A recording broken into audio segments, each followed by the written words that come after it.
যে কোনো প্রতিষ্ঠানের জন্য একদম সঠিক মানুষটা খুঁজে বের করা এটা কিন্তু বেশ বড় একটা চ্যালেঞ্জ। তো আজ আমরা ঠিক এটাই দেখব কিভাবে হাজার হাজার আবেদনকারীর ভেতর থেকে সেরা প্রার্থীকে বাছাই করা হয়, মানে পুরো প্রক্রিয়াটা আসলে কিভাবে কাজ করে। তো হাজার হাজার আবেদনকারীর মধ্য থেকে ঠিক একজনকে বেছে নেওয়া, এটা কি কোনো ভাগ্য পরীক্ষা? একদমই না। এর পেছনে আছে একটা খুব গোছানো পরিকল্পিত কৌশল।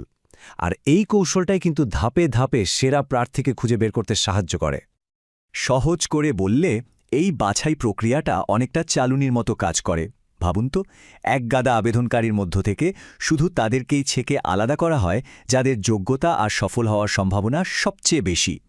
কিন্তু প্রশ্ন হলো, এত কিছু করে এতগুলো ধাপে এই বাছাইটা করার দরকারটা কি?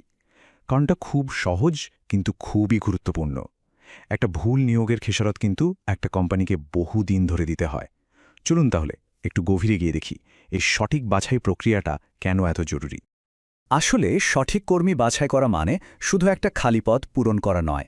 এটা কোম্পানির ভবিষ্যতের জন্য একটা দারুণ ইনভেস্টমেন্ট। কারণ যখন ঠিকঠাক লোক নিয়োগ করা হয় তখন দেখুন কি হয়। তাদের প্রশিক্ষণের পেছনে খরচ কমে, ম্যানেজমেন্টের মূল্যবান সময় বাঁচে, আর সবচেয়ে বড় কথা, কাজের মান বেড়ে যায়। আর এই সবগুলো মিলিয়েই কিন্তু একটা কোম্পানির সার্বিক পারফরম্যান্স ভালো হয়, গ্রোথ বাড়ে। আচ্ছা, তাহলে চলুন আবার সেই মূল প্রক্রিয়ায় ফেরা যাক। পুরো জার্নিটা দেখতে কেমন? এই পুরো প্রক্রিয়াটাকে একটা ফানেল বা চোঙের সাথে তুলনা করা যেতে পারে। ভাবুন, ফানেলের চওড়া মুখ দিয়ে হাজার হাজার আবেদনকারী ঢুকছে, আর বিভিন্ন ধাপে ছাঁটাই হতে হতে একদম শেষে শুধু একজনই সেরা প্রার্থী হিসেবে বেরিয়ে আসছে। এই ফানেলের মোট ৬টা স্তর আছে, যেমনটা দেখতে পাচ্ছেন। শুরুটা হয় প্রাথমিক বাছাই দিয়ে, এরপর হয় গভীর মূল্যায়ন, তারপর আনুষ্ঠানিক সাক্ষাৎকার, একে একে তথ্য যাচাই, সিদ্ধান্ত গ্রহণ এবং সবশেষে চূড়ান্ত ধাপ। চলুন এবার এই প্রত্যেকটা ধাপ নিয়ে একটু বিস্তারিত আলোচনা করা যাক। তো প্রথম ধাপ, প্রাথমিক বাছাই। একটা পদের জন্য যখন হাজার হাজার সিভি জমা পড়ে তখন তো আর সবার ইন্টারভিউ নেওয়া সম্ভব না, তাই না? তাই এই ধাপের মূল উদ্দেশ্যই হল যারা পদের জন্য একেবারেই যোগ্য না তাদের শুরুতেই বাদ দিয়ে দেয়া। এতে আবেদনকারীর সংখ্যাটা এমন একটা পর্যায়ে চলে আসে যা নিয়ে সামনে এগোনো যায়। প্রাথমিক বাছাইয়ের পর যারা টিকে যায় তাদের একটা বিস্তারিত আবেদনপত্র বা অ্যাপ্লিকেশন ব্ল্যাঙ্ক পূরণ করতে হয়। এটাকে কিন্তু শুধু একটা ফর্ম ভাবলে চলবে না, এটা আসলে প্রার্থীর ব্যাপারে বিস্তারিত জানার একটা অফিসিয়াল উপায়। এর সবচেয়ে বড় সুবিধা হলো সবার তথ্য একই ফরম্যাটে পাওয়া যায়, ফলে প্রার্থীদের মধ্যে তুলনা করাটা অনেক সহজ হয়ে যায়। আবেদনপত্রে তো শিক্ষাগত যোগ্যতা আর অভিজ্ঞতার কথা জানা গেল, কিন্তু সেটাই তো সব না, তাই না? একজন মানুষ চাপের মুখে কেমন আচরণ করবে বা নতুন পরিবেশে নিজেকে মানিয়ে নিতে পারবে কিনা, এই বিষয়গুলো জানাও তো জরুরি। আর এখানেই আসে মনস্তাত্ত্বিক পরীক্ষার বিষয়টা। এই পরীক্ষাগুলো ঠিক এই দিকগুলোই যাচাই করে। এই পরীক্ষাগুলো কিন্তু কয়েক ধরনের হয়। যেমন অ্যাপটিটিউড টেস্ট দিয়ে বোঝা যায় একজন নতুন কিছু শেখার ব্যাপারে কতটা সক্ষম। আবার ট্রেড টেস্ট দিয়ে তার নির্দিষ্ট কোনো কাজে দক্ষতা, যেমন টাইপিং স্পিড, যাচাই করা হয়। এর বাইরেও ইন্টেলিজেন্স বা পার্সোনালিটি টেস্টও নেওয়া হয়। সবচেয়ে বড় কথা হলো, এই টেস্টগুলো ইন্টারভিউয়ের ব্যক্তিগত মতামতের বাইরে গিয়ে একটা বস্তুনিষ্ঠ ধারণা দেয়। যারা এইসব পরীক্ষায় পাশ করে তারা পৌঁছে যায় পরের ধাপে, আনুষ্ঠানিক সাক্ষাৎকার বা ফর্মাল ইন্টারভিউ। এটাই সেই পর্যায়ে যেখানে প্রথমবারের মতো প্রার্থী আর নিয়োগকর্তা মুখোমুখি কথা বলার সুযোগ পায়। এখানে কিন্তু শুধু প্রার্থীর জ্ঞান বা দক্ষতাই দেখা হয় না, বরং সে কোম্পানির কালচারের সাথে নিজেকে মানিয়ে নিতে পারবে কিনা সেটাও খুব ভালোভাবে পরখ করে দেখা হয়।